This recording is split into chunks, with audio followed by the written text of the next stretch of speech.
എല്ലാവർക്കും വിനീത നമസ്കാരം. ശ്രീമദ് ഭാഗവതം ദശമസ്കന്ധം അധ്യായം 78 ശ്ലോകം 8 മുതൽ 20 വരെ 13 ശ്ലോകങ്ങൾ ഇന്ന് നമുക്ക് നോക്കാം.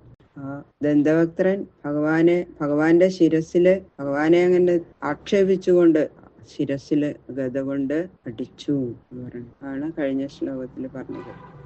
കൃഷ്ണായ വാസുദേവായ ഹരയേ പരമാത്മനെ പ്രണതക്ലേശനാശായ ഗോവിന്ദായ നമോ നമഃ. ഓം നമോ ഭഗവതേ വാസുദേവായ. ഓം നമോ ഭഗവതേ വാസുദേവായ. ഓം നമോ ഭഗവതേ വാസുദേവായ. ശ്ലോകം 8. ഗദയാഭിഗതോപ്യാജൗ ന ചചാലയദൂദ്വഹ കൃഷ്ണോപി തമഹൻ ഗുർവ്യ കൗമോദക്യാസ്തനാന്തരേ. ഗദ കൊണ്ട് ദന്തവക്ത്രൻ അടിച്ചുവെങ്കിലും ആ യദുശ്രേഷ്ഠനായ ശ്രീകൃഷ്ണ ഭഗവാൻ യുദ്ധത്തിൽ അവൻ അനങ്ങ പോലും ചെയ്തില്ല. പക്ഷേ തന്റെ കൗമോദകി എന്നു പേരായ ആ മഹതിയായ ഗദ കൊണ്ട് ദന്തവക്ത്രന് മാറടത്തിൽ അങ്ങോട്ട് കൊട്ടത്തു നല്ല അടി. ഗദാ നിർഭിന്ന ഹൃദയ ഉദ്വമൻ രുധിരം മുഖാത് പ്രസാര്യ കേശബാഹുഅംഗ്രീൻ ധരണ്യാം ന്യപതദ്വസു. അങ്ങനെ ഭഗവാന്റെ ഗദ കൊണ്ടുള്ള അടിയേറ്റ് ഹൃദയം കിട്ട് തകർന്നുപോയി.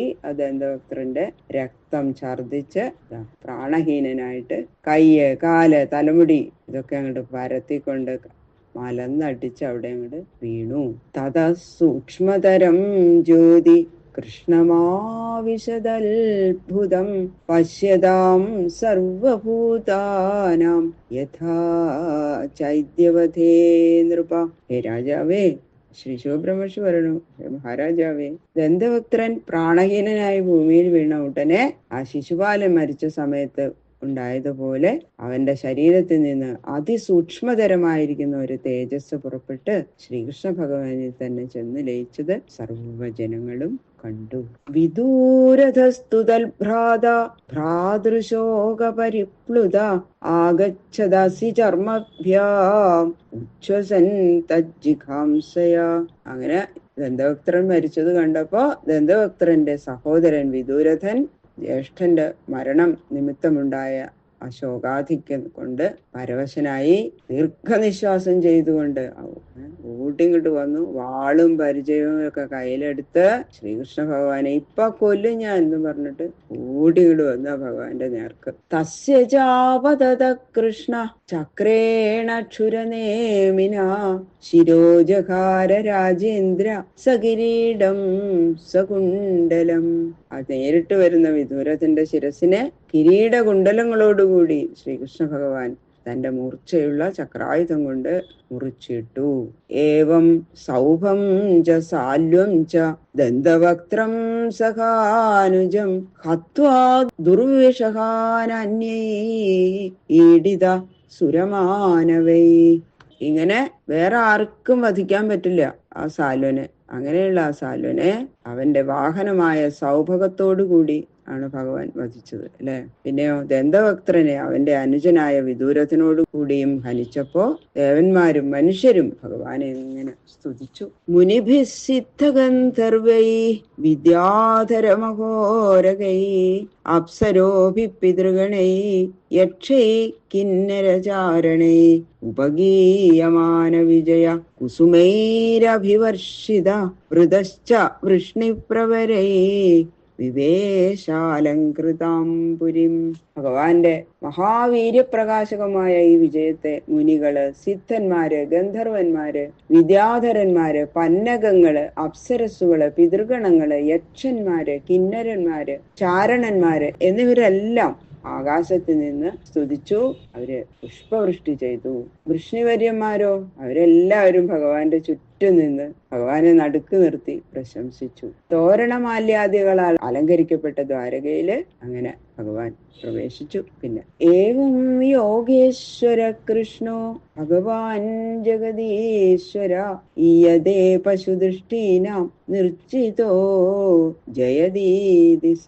ഐശ്വര്യാദികളായ 6 ഗുണങ്ങളുടെ നിവാസസ്ഥാനവും ലോകങ്ങളെ സൃഷ്ടിച്ച് രക്ഷിച്ച് സംഹരിക്കുന്ന നാഥനും ഭജിക്കുന്നവർക്ക് സമുചിത ഫലങ്ങൾ നൽകുന്ന സ്വാമിയുമായ ആ ഭഗവാന്റെ പരമാർത്ഥത്തെ അറിയാൻ അശക്തരായ അജ്ഞാനികളുടെ ദൃഷ്ടിയിൽ ജയിക്കപ്പെടുന്നവനെന്നും ജയിക്കുന്നവനെന്നും തോന്നുന്നു എങ്കിലും ഭഗവാൻ നിത്യം ജയിച്ചുകൊണ്ട് തന്നെ ഇരിക്കുന്നവനാകുന്നു. ശ്രുത്വാ യുദ്ധോദ്യമം രാമ കുരൂണാം സഹ പാണ്ഡവൈ തീർത്ഥാഭിഷേക വ്യാജേന മധ്യസ്ഥ പ്രയയൗ കില. ശ്രീകൃഷ്ണൻ പൂതന മുതല് വിദൂരഥൻ വരെയുള്ള ആസുരന്മാരായിട്ടുള്ള ആ ദുഷ്ടജനങ്ങളെ സംഹരിച്ച് വിരമിച്ചു. ഇനിയുള്ള അധാർമികന്മാരെ അർജുനാദികളായ സ്നേഹിതന്മാരെ കൊണ്ട് സംഹരിപ്പിക്കാമെന്ന് ഭഗവാൻ സങ്കല്പിച്ചപ്പോ പാണ്ഡവന്മാർക്ക് തമ്മിൽ യുദ്ധകാരണം നേരിട്ടു. വൃന്ദാവനത്തിലും അമ്പാടിയിലും വെച്ച് അനേകം ആസുരന്മാരെയാണ് ഭഗവാൻ സംഹരിച്ചത്. ഇപ്പോഴോ അധാർമികരായിട്ടുള്ള രാജാക്കന്മാരെ അർജുനൻ മുതലായിട്ടുള്ള തന്റെ സ്നേഹിതന്മാരെ കൊണ്ട് സംഹരിപ്പിക്കണം എന്ന് ഭഗവാൻ സങ്കല്പിച്ചു. അപ്പോഴാണ് യുദ്ധം ഉണ്ടായത്.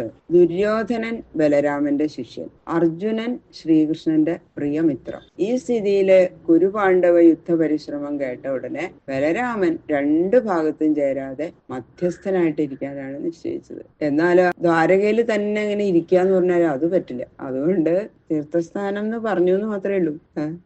വ്യാജമായിട്ട് പറഞ്ഞ് ദ്വാരകയിൽ നിന്ന് അങ്ങോട്ട് പോയി. മനസ്സിന് സുഖമില്ലാത്ത സമയത്ത് സഞ്ചാരം വളരെ നല്ലതാണെന്നും അത് മഹാജനങ്ങൾ സേവിച്ചു വരുന്ന തീർത്ഥസ്നാനത്തിനും ക്ഷേത്ര ദർശനത്തിനുമായി നിശ്ചയിക്കുന്നത് ഉഭയലോകഹിതത്തിന് ഉപകരിക്കുമെന്നും മനുഷ്യവേഷധാരിയായ ഭഗവാൻ ബലരാമൻ ആ ലോകത്തെ ധരിപ്പിച്ചിരിക്കുന്നു. അപ്പൊ എന്താ മനസ്സിനൊരു സുഖമില്ല. ഇതിലെ യുദ്ധത്തില് ഇവരുടെ കൂടെ ചേരാനും തോന്നണില്ല ബലരാമന്. അപ്പൊ ഞാനേ കൃഷ്ണ ഞാനൊന്ന് ഒരു തീർത്ഥസ്നാനത്തിന് പോയിട്ട് വരാം കേട്ടോ, കുറച്ചു ദിവസം കഴിഞ്ഞിട്ടേ വരുള്ളൂ എന്നൊക്കെ പറഞ്ഞിട്ട് ബലരാമേട്ടൻ അവിടുന്ന് പോയി. ലോകത്തിലെല്ലാവർക്കും ഇത് അനുകരിക്കാവുന്നതാണ്. മനസ്സിന് സുഖമില്ലാത്തപ്പോ അങ്ങോട്ട് ഇറങ്ങിയാണ് പോയി. കുറച്ച് ക്ഷേത്ര ദർശനവും ഒക്കെ അങ്ങോട്ട് ചെയ്തു കഴിഞ്ഞാൽ കുറച്ച് സമാധാനം ഉണ്ടാവും എല്ലാവർക്കും, അല്ലെ? അത് ബലരാമൻ അത് കാണിച്ചു കൊടുത്തു എന്നാണ് പറയുന്നത്. സ്നാത്വാ പ്രഭാസേ സന്ദർഭ്യ ദേവർഷി പിതൃമാനവാൻ സരസ്വതീം പ്രതിസ്രോതം യയൗ ബ്രാഹ്മണ സംവൃത. ദ്വാരകയിൽ നിന്ന് പുറപ്പെട്ട് പ്രഭാസ തീർത്ഥത്തിൽ സ്നാനം ചെയ്ത് ശ്രാദ്ധം, ദാനം, ബ്രാഹ്മണ ഭോജനം മുതലായ വൈദികങ്ങളും ലൗകികങ്ങളുമായ കർമ്മങ്ങളാൽ ദേവന്മാര്, ഋഷികള്, പിതൃക്കള്, മനുഷ്യര് ഇവരെല്ലാം തൃപ്തിപ്പെടുത്തി ബലരാമസ്വാമി. അപ്പൊ അദ്ദേഹത്തിന്റെ കൂടെ അനേകം ബ്രാഹ്മണരും ഉണ്ടായിരുന്നു. അങ്ങനെ അവരെല്ലാവരും കൂടി സരസ്വതി നദിയുടെ തീരത്തെ കൂടി അങ്ങനെ സഞ്ചരിച്ചു. പൃഥൂദകം ബിന്ദുസര ധൃതകൂപം സുദർശനം വിശാലം ബ്രഹ്മതീർത്ഥം ച ചക്രം പ്രാചീം സരസ്വതിം യമുനാമനുയാന്യേവ ഗംഗാമനു ച ഭാരത ജഗാമ നൈമിഷം യത്ര ഋഷയ സത്രമാസത്തെ.